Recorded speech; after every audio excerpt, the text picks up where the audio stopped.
For tonight's episode, I'd like to talk about something a little different. Rather than digging into the rules of 1D&D, I'd like to talk about the future of the game as a whole when it comes to the pacing. There's been a drastic change over the years from first edition, and having lived through all of it, I'd like to say there's some things I think we should take from that.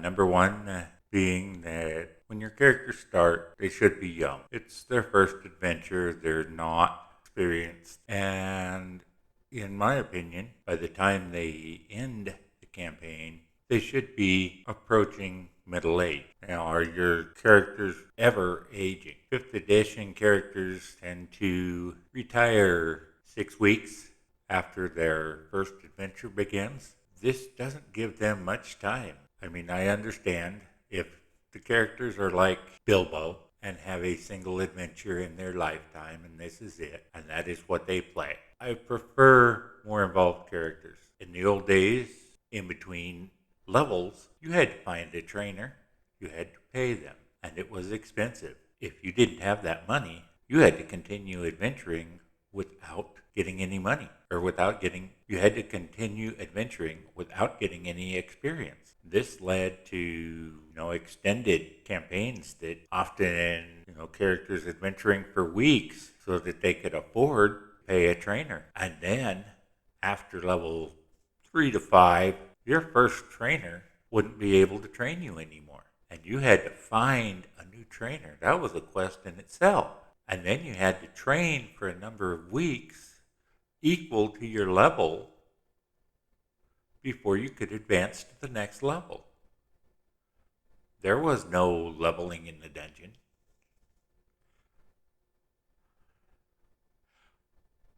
I'm not sure I want to go back that far. But I do feel like we need to slow the pace down.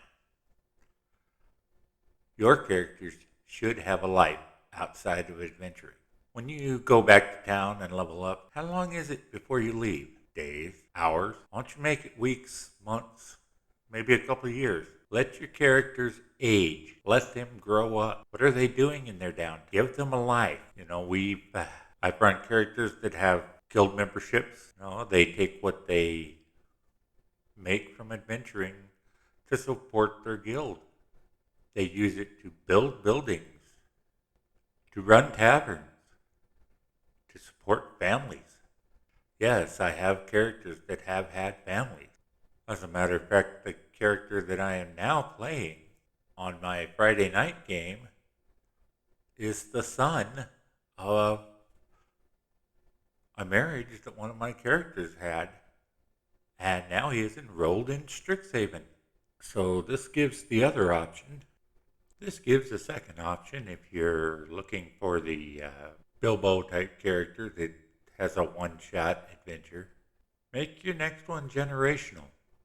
Why are they adventuring together? Well, these are the children of the heroes from, 2, 3, 4 campaigns ago. Pick your favorites. Give them a legacy.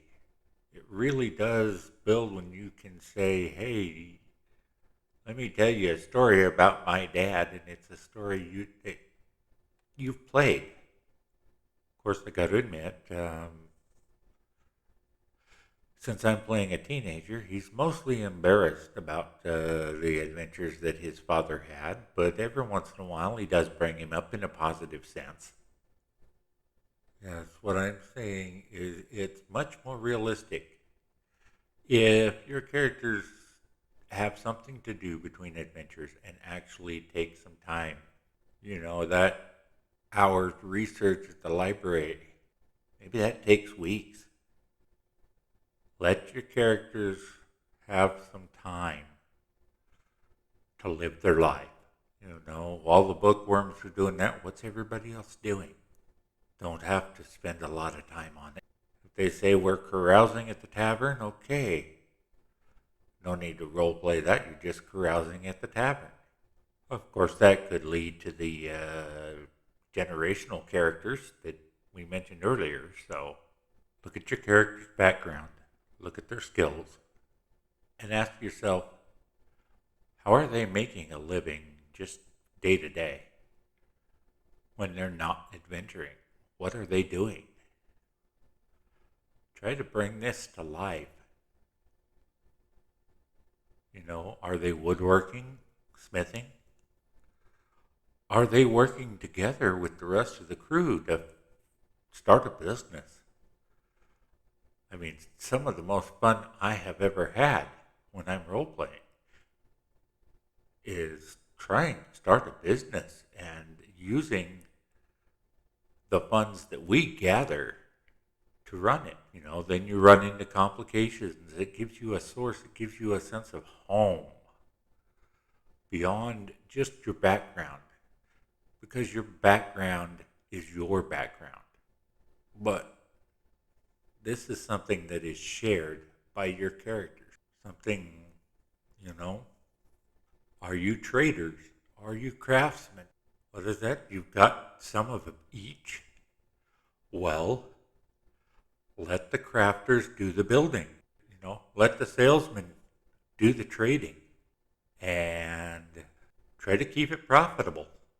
This can be almost as much fun as going out and killing monsters. And when tough times inevitably fall on your business, well, you've always got your adventuring to fall back on. What's that? You found a gold mine? Well, work it. Hire people. And you've got to pay them. And that gives you something to do with your money. Because let's face it, in 5th edition, money is almost useless.